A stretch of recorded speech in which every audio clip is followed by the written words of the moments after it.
bleak foreshadowing is uttered into the void. We know so much more than we understand, but we know so little. We see Dr. Doom in some sort of realm between worlds. It's not clear what he's doing or what his intentions are, but he is definitely up to something. Doom is not alone. Standing beside him are Stephen Strange and Molecule Man. Doom ruminates on the idea of life after death. Many believe the white light you see when you die is the supercharged electric whimper of a desperate and dying brain. Synaptic death. A bright light flashes, and Doom and his companions flinch in the presence of its glare. But it's not. That brilliant, blinding light is God, and he has been with us all along. The radiant energy that fills the void responds. We are beyond, dreamers, destroyers, all of reality. Our whim, who dares stand before us? I, Doom. We are presented with a brief prologue. The multiverse is dying. Only 2 universes remain. Today, Earths collide. The story then throws us straight into the action. An incursion event is imminent in Earth 1610's Manhattan, in the Ultimate Universe. In the Triskelion headquarters of Earth's S.H.I.E.L.D., Agent Nick Fury is on an urgent call with Reed Richards, otherwise known as the Maker. Fury wants to know how long they have left until the incursion is fully underway. The Maker responds from his own headquarters, the city, the home of the Cabal and the Children of Tomorrow. The Maker tells Fury that the incursion may begin within a matter of minutes and presents Fury with an ultimatum: destroy the other universe in order to protect their own. Although Fury does not trust the Maker, he knows that he's right, and he knows what he has to do in order to save his world from collapse. The Triskelion launches a full-scale attack, but the Maker's play to motivate Fury to attack was nothing more than a ruse. He has ulterior motives in store. Thanos questions the Maker's strategy. I have to wonder, why lie to them? We've run every simulation there is. We've reached the death of everything. There is no saving anything, no victory to be had, no victory of any kind. So why lie to them? We show them one hand and hide our real objective in the other. I lied to them because we just need a little more time. I dress the lie up in a story of hope, because if they have that, then they'll believe they have a chance. They'll fight a little harder. And won't that be fun for you and your Cabal to watch? The stage has been set for the War of the Worlds. The Marvel Universe will face off against the Ultimate Universe. Who will prevail? The battleground is Manhattan, Earth 616, where the incursion event is in full swing. Civilians panic while their world crumbles around them. The Fantastic Four have prepared an escape vessel. They've prepared supplies for the forging of a new colony, a new world. They'll be taking a select group of Earth 616's top minds with them for the fostering of this new beginning. But time is of the essence. Black Widow is on her way to the Baxter Building in a courier ship carrying some of these brilliant minds who will be joining the escape mission. Black Panther is linking Manifold, aka Eden Fessy, to a machine that will enable him to find the surviving heroes needed for the resurrection mission. The device will concentrate his powers and allow him to teleport the necessary survivors onto the escape vessel. Fury's team from the Ultimate Universe have arrived. Tony Stark is leading the attack, and he's surprised by the level of resistance he's facing from Earth 616. The Guardians of the Galaxy focus their attack on Fury's fleet while Storm and Thor team up to launch their attack from the heavens. On the ground, Iron Fist and Luke Cage do everything in their power to rescue civilians. Captain America and Iceman look on as the Sentinels from Nation X join the fight. Hulk, Colossus, and She-Hulk locate the carrier that is launching all of Fury's warships. Colossus launches the Hulk towards the war machine, and Hulk does what he does best, smashing through the war machine. The superhuman trio use their immense strength to topple the structure, bringing an end to Fury's aerial threat. The Maker checks in with Fury. General, how goes the war? Oh, best war ever. We failed to secure the incursion site on the other Earth. So you're just going to have to launch your doomsday world killer weapon and hope for the best. As much as I hate to admit it, we failed. Darkest moments of a dark life, and I swear I never once thought I'd go out like this. Make sure you finish the job, Maker. Finish? implies that your task was uncompleted, General. It implies a failure of action or understanding of purpose. This was always how it was going to end. You bought us no little bit of time, and that was remarkable for whose time had long passed. Let me show you what I'll build on your ruins. The heroes of Earth 616 watch in fear as the Maker's temporal bubble cracks open before their eyes. They can only wonder what awaits them behind its veil. They know it won't be good.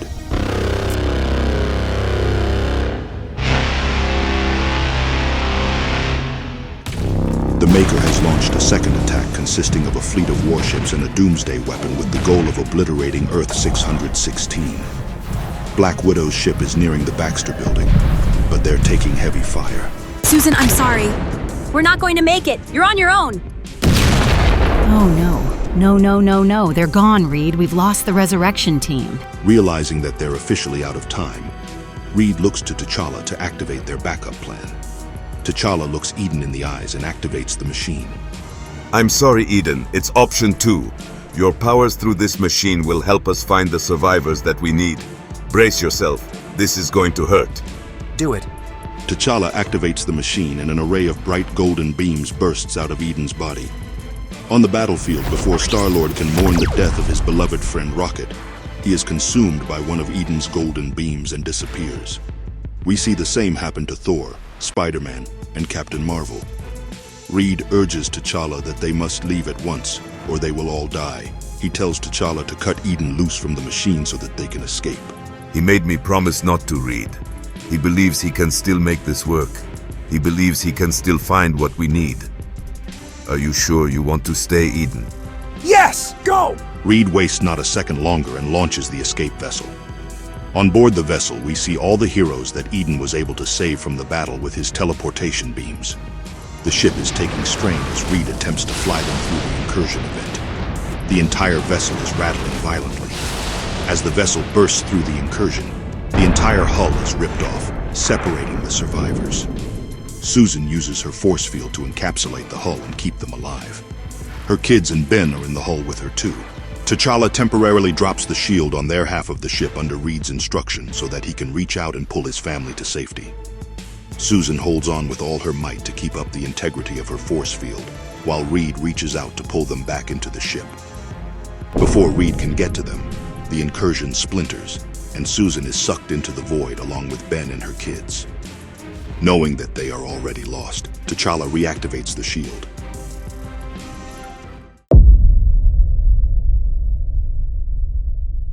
The second chapter begins with a ceremonial rite of passage, as a young Thor prepares to test his worthiness in wielding the mighty hammer.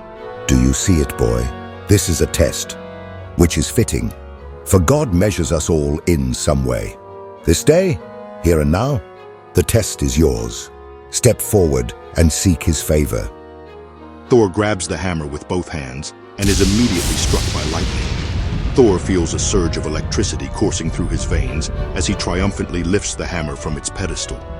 Odin congratulates Thor and gives him a lecture on the responsibility that comes with wielding such a weapon. You have been reborn, worthy. I am old, older than most. But before even my time, there is a legend that the heavens were full of stars, a sea of them, and little difference between the day and night. And now, there are so few. So where did they go? And why is there one fewer every year? Look in your hand. It was the All-Father who plucked the stars from the heavens and from each forged our hammers. They all have different names.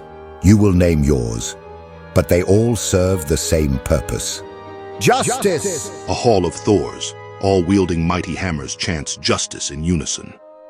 Odin and the newly initiated Thor turn around and bend the knee to their aforementioned All-Father, the god whom they serve. Above them we see the holy structure to which they bend the knee, a giant shrine of Dr. Doom's mask. The last remaining universes collided. The heroes of Earth 616 and Earth 1610 were powerless to stop it. The final incursion destroyed everything in existence except God Emperor Doom. Meanwhile, in the kingdom of Utopolis, a search team has tracked down a peculiar reading that they are investigating. The reading has been labeled as an earthquake, But this team of researchers are well aware that this is a cover-up, nothing more than a ruse. They also seem to be somewhat aware of the secrets of their world, without getting into too much detail on its unnatural creation. The research team also joke about a previous cover-up mission they were involved in, where they had to neutralize a Hulk that broke loose on the mainland. They come across as a sort of deep state special ops team, the guys you call when you need to keep something quiet, or make out like it never happened at all. The teams follow the signal until they come across a crashed ship from another world. Back in Doomguard, Odin sets off with his Thor in training on a first mission. They are headed to Bar Sinister to take a particular Baron into custody to answer for his alleged crimes. The Baron in question is Baron Sinister. Odin states the nature of their presence, and the Baron agrees to attend court with little resistance. Odin and Thor escort the Baron to Doomstadt to stand trial. Doom awaits in the High Court, sitting on his throne, the World Tree, Yggdrasil. Alongside Doom is Stephen Strange, known in this world as Sheriff Agamotto. He'll be the one conducting this trial as Doom's right-hand man. The trial concerns a feud between Baron Sinister and the House Braddock of Higher Avalon. Baron Sinister denies any and all claims against him on the basis of a lack of evidence. He has also been accused of calling Baron Brian Braddock's pregnant wife a cow, but he does not deny that charge. It seems that Baron Sinister intends to stir tempers in the court. The court finds Baron Sinister guilty, but the Baron retorts with a trial by combat, as is his right according to God Emperor Doom's laws. Sinister is granted his trial by combat against the younger Braddock. The duel is to be conducted with stun sticks. Sinister makes the first move, but Braddock strikes swiftly, dislodging Sinister's head clean from his shoulders. He thinks he's won, but onlookers know better after all. They don't call him Baron Sinister for nothing. Sinister's headless body retaliates and makes light work of the young Braddock. But before he can deal the final blow, Doom intervenes. Doom reframes the trial and renders his own verdict. There have been whispers of a group of heretics forming in the kingdom of High Avalon. When questioned on the existence of these naysayers, the Baron has no response. Doom sees this as weakness and motions to condemn the entire kingdom, but he is stopped by Susan Storm, who gently persuades Doom to choose mercy. The older Braddock is punished, and the younger Braddock cautioned on keeping his kingdom in line. The trial is over. Susan's daughter Valeria tells her mother she needs to have a private word with the sheriff. Valeria alerts the sheriff to the discovery of the otherworldly spacecraft. The research team we met earlier in the story are in fact Valeria's agents. Valeria is concerned that the nature of this discovery will pose a threat to her father's position as God Emperor Doom, creator of the universe. The report that the research team delivered provides carbon-dated evidence that the spacecraft was created before the creation of Doom's universe, essentially nullifying Doom's claim to the universe. The sheriff looks deeply distressed. At the shield, Odin and young Thor escort the accused Baron to his punishment. The Baron stops in front of an armory box. He knows what lies ahead of him. As good a place as any for a man to die. The Baron opens the box and begins armoring up as if for battle. The Baron puts on his helmet and then leaps off the edge of the massive wall that encloses the kingdom. He slides down the wall and lands in a grave-like terrain. A malicious voice echoes through the shadows. What's that I smell? Fresh meat, so sweet. Carve you up, pass you out. The creature steps out from the shadows, revealing a zombified venom, followed by a whole horde of zombies. The Baron slashes at the first wave of zombies, sending their undead limbs soaring through the sky. Every wave of zombie attack becomes deadly. There are even Ultron AI zombies. The Baron's chances of survival are 0. Back at Castle Doom, the sheriff calls in Odin and tells him of the breach, and orders him to contain the area at all costs. Odin takes Thor with him on the quarantine mission. Suddenly, the ship's hatch opens.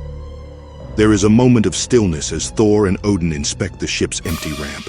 Stay back! What is it? What's in there? What do you see? My god-doomed grave. A spear flies through the air and impales Odin. Thor rushes to Odin's side to help him, but Odin orders him to flee. Go now. Tell the sheriff that we found death here. As Thor flees, another spear violently thrusts itself through Odin's face. Thanos and his warrior of the Cabal emerge from the shadows. What is this place? The Maker is with them too. He tries to figure out where exactly they are. Proxima Midnight brings Thanos, one of the members of the quarantine effort who was trying to escape. Thanos begins to interrogate him. Tell me, creature, where are we? This is Doom's world, which he made to test the faithful and the unforgiven, the firmament created with his own hands. I want a name, you dithering, feeble worm. This place, the Highborn call it Latverion. Believers call it God's kingdom. But everyone else, we common folk, call it something else. We call it Battle World.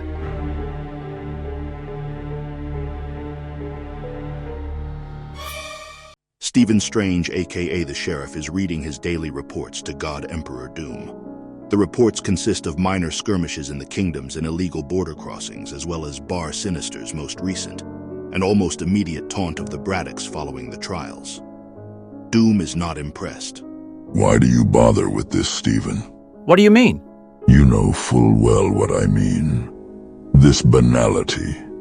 This tedious record-keeping of minor transgressions. No more tedious than this disagreement we have had many, many times, my lord. You know full well why I do it. You are omnipotent, not omniscient. The danger to your throne, and this world, the last world, comes from what we do not know.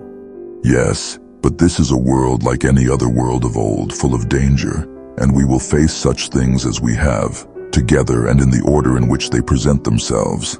I remember all our disagreements, Stephen, and your reports concern me little. You're in a damn tricky mood today, aren't you? The troubles of gods are infinite and beyond man's understanding, but it wouldn't take a god to divine that this day, the same is true for you. What's wrong, old friend? Like everyone on this world, I know that you are God, but unlike them, I remember what was. I remember you and I making all of this, saving what we could, creating what we could not. And when we disagree, I remember that I could have been God and not you. And I remember that you did not want it. I still don't, but I do remember and know how precious what we have left is, so I guard it fiercely. Which is why I am not concerned. I do not know everything, but I do know that you are out there, keeping what should be hidden secret, uncovering that which should be known. Stephen sees his opportunity to bring up the news that has really been on his mind of the discovery of the spacecraft. But as he is about to break the news, he receives some foreboding news from Doomguard. His fears of the unknown becoming known may be coming to life. Stephen visits the site, where Odin's dead body still lies in the dirt. He orders the Thors to move as quickly as they can and lock down a perimeter in order to stop Thanos and his crew from making it to the mainland. He wants them alive. The Thors fly off on their mission. Stephen knows there is another presence lurking on board. He calls it out. Let's go. Don't make me come in there. Okay, you got me, but I come in peace, okay? Spider-Man explains to Stephen that he has no idea what happened. The last thing he remembers is sneaking onto the bad guy's ship in order to figure out what they were doing. He explains that another world had appeared in the sky, and a giant dome cracked open. This catches Stephen's attention. Wait, a world in the sky? Are you telling me you remember? During a conversation with Susan Storm, God Emperor Doom reveals that he imprisoned her brother Johnny in the sky, turning him into the sun, after Johnny's attempted betrayal. While Doom spared Johnny's life out of love for Susan, the people have begun worshipping him through song, much to Susan's concern. Doom is feeling weary. He believes that he is a flawed god who fails to inspire his people. He wonders if he should have removed himself from the world after creating it, like the gods of old. He even comments that despite all his power, he cannot even heal his own face. Susan tries to console Victor. Oh, Victor, I remember when we found each other. I remember me choosing you, not because of how you looked, but because of your mind and your heart, and then finding out what you had done to save us all. I know you better than anyone, and you couldn't be more wrong. You shouldn't remove yourself. You should meet the people in the streets. They understand your perceived power. Show them your real strength. Take off your mask, Victor. So they can see this? So they can see what I see, a God with great love for his people. Later, on the hidden isle of Agamotto, Stephen Strange has brought Spider-Man and the young Thor to his secret lair. The young Thor does not know of this place. Where are we? My sanctum sanctorum, a safe haven from this world and its prying eyes, a place of remembrance of all that has been lost. God Doom has made a world of many wonders. I have seen mirrors of those I have known, lives lived differently or even stranger, the unrecognizably similar. For instance, much of what was a place called Wakanda can be found in the Upper Kingdom both in design and function. When I saw the vessel you found, I was not surprised, but to find that it held refugees from the time before, well, that requires full understanding. Spider-Man notices that Strange has another ship in his possession. Strange instructs the young Thor to open the ship, and he obliges, revealing the surviving heroes of Earth 616. The Spider-Man in the dark suit rushes over to the other Spider-Man in the classic red suit. Miles? Yeah, no way. How are you here? For that matter, how are any of us here? Last thing I remember, the world was ending, and you're here, Dr. Strange? A man who disappeared months ago. What's going on, Stephen? That depends on your answer to the question of worlds. Are you really my Captain Marvel? Or some other universe's version of the Carol I once knew? Better put, am I really who you think I am? Are you really you? Well, you sound like an idiot, which seems familiar enough. Even if that were true, are you really the ones who survived? No, there are a few more of us. We see Cyclops, now with the power of the Phoenix after retrieving the Phoenix egg during the inclusion event. We also see Reed and T'Challa. Strange explains to the surviving heroes the complexity of their situation. They have been in stasis for 8 years. He tells them that after the incursion everything died, but God was able to make a new world, constructed out of remnants of the incursion points between collapsing worlds. He also tells them that no one remembers the worlds of before, only this one. Reed speaks up. God, who is this God you're talking about? Doom. It's Doom Reed. Victor saved us all. T'Challa asks Strange how long ago he came across their raft, and he tells them that he's had it in his possession for 3 years. He didn't do anything until now because he needed to weigh up the consequences of what might be inside. Reed loses his temper. Victor Von Doom is a god and rules over everything in this world, and yet you had to weigh that against other considerations. What in the world could matter so much that you left us here buried alive, Stephen? Explain it to me. It's easy to explain, Reed. He is very good at playing God. Later, somewhere in the kingdom of Utopolis, Thanos and his crew are sitting around a fire. They argue about how they should have done things differently back at the raft. The Maker says that they should have kept Odin alive for questioning. Thanos says it's irrelevant as the answers they need will come right to them. As he says this, an army of Thors comes swooping in.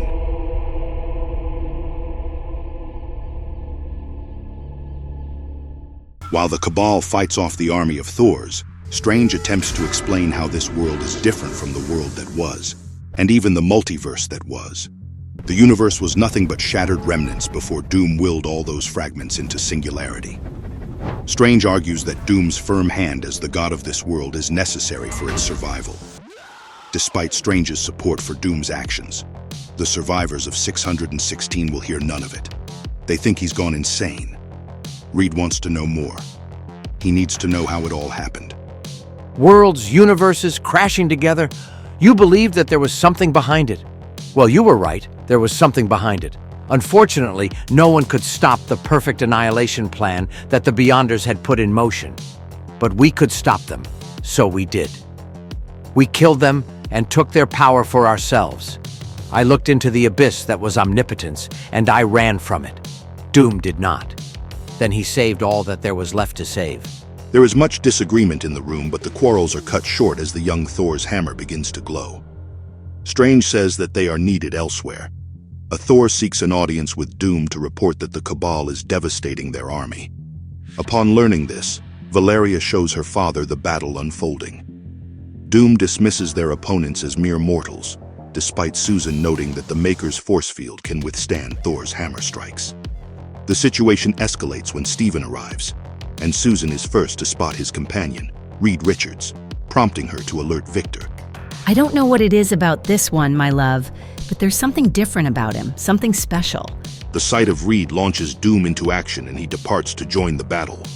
Doom makes a godly entrance and calls out to Reed immediately. Richards. So it's true. It really is you. Isn't it, Victor? Reed takes a shot at Victor for placing himself on the throne, but Victor snaps back saying that the throne has always belonged to him. Only now he's elevated himself to an even higher status.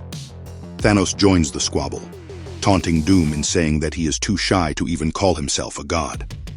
Thanos' comment proves to be just enough to push Victor to demonstrate his power. And so he does. I am God. Victor causes an explosive eruption from beneath their feet with a wave of his hand.